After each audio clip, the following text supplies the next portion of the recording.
ملګرو شیخ صاحب نن داسې دردېدلی بیان کړی دی، د زړه د درد یې بیان کړی دی. شیخ صاحب همیشه د زړه د درد بیان کوي، خو دا بیان دا چې یو مسلمان واوري که نه او په زړه کې نور د ایمان وي، نو زه وایم چې د دین دپاره به دی هر قربانۍ ته تیاري. داسې دردېدلی بیان شیخ صاحب کړی دی. ملګرو دا بیان زه تاسو شیر کوم چې نن مونږ د سکول او د مدرسې د بچي څه کومه رویه کوو. شیخ صاحب ډېر یو عجیبه بیان په دې باندې کړی دی.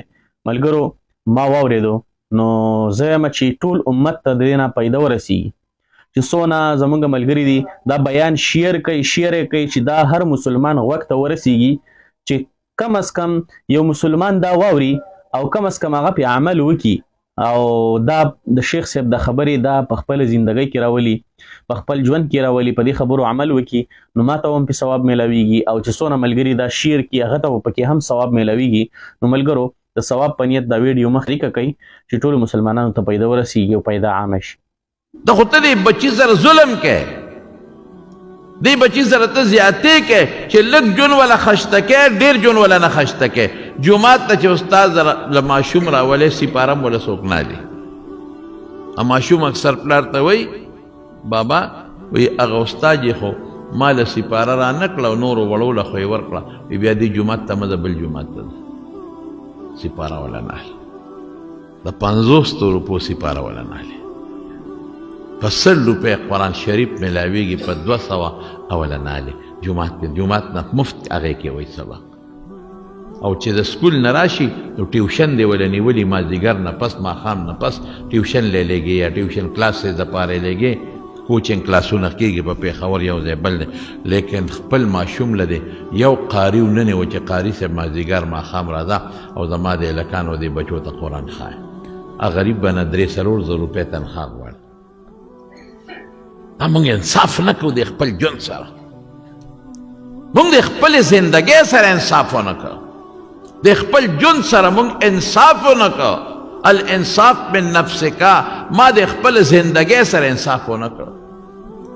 ما قسم په خدای بچی سره ظلم وکړ، زیاتې به ورسره وکړ. ما ماشوم ته د وخت نه په غوږ کې دا ور واچوله چې بچی ګورې خر چې د خر نه کمې غوږ یې د پرې کولو دی، هغه تربور ته دی وګوره که نه، موټر کې ګرځي، لینډ کروزر کې ګرځي، بنګله، دقسې به تم پیدا کې.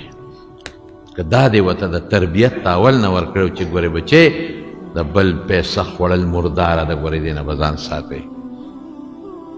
بچې حرام ګناه ده، ګورې لږ وخت به دې خشته شي، ډېر ژوند به دې تباه و برباد شي، حرامونه به ځان ساتئ. که یو ماشوم تاله د کور ته پلیټ راوړه او ته د پلیټ کم دی هغه غلا کړی دی، قاشوغه یې د بل کور نه غلا کړه، پیاله یې د بل کور نه غلا کړه او راویړه او ته دا کم ځای و دا مې بار ومونته او ښه مضبوط تی لګاو کړه. تا د چا وی چې کور ته راوړه مرداره خوري، حرامه خوري، که د بیا غلا وکړه نو یاد سات.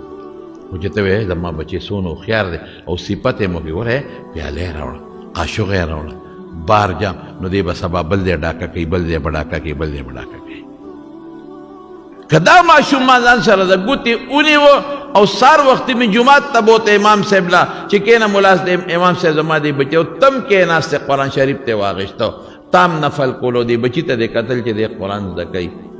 دا ښه نه ده چې داسې څادر دې پیچولی سبا تې پوډري جوړ شي، سبا تې نشی جوړ شي. نن ستاسو د بچو نه نشیان جوړ شوي دي، آیسو والا جوړ شوي دي. پلار ته هم پته ده او مور ته هم پته ده، ولې راتو رات باچهی ده، راتو رات کروڑه یې وګټلې، 2 کروڑه یې وګټې، 3 کروڑه پته راته شته چې ورشه په جیلونو کې پراته دي چې دا داغ پیو لګي چې دا آیسو والا دی، د دې شرم نه مړه لس بنګلې جوړې کړه. قسم په خدای دا شرم دا آیسو والا دی، دا نشو والا دی. دی بار ملکونو ته نشه لیږي، دی پوډري دی، دا پوډر لیږي، دی یو ملک ته او بل ملک ته عربو ملکونو ته دنیا دی تباه کړه.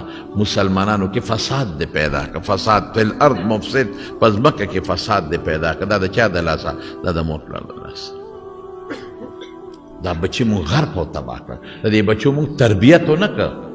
که دا دې ورته وښوله چې بچی دا ملک ستا ملک دی، ګورې دې ملک کې بغلا نه کوې، د ملک د خزانې نه بغلا نه کوې، دا مسلمان ستا رور دی. ګورې که سبا افسر شوې چې رشوت دې وانلې چې راشي زر ولا کار کوه، په منډه کار کوه، دنیا دې هم د بچي ښه کړه و خیر دې هم بله ښه کړه.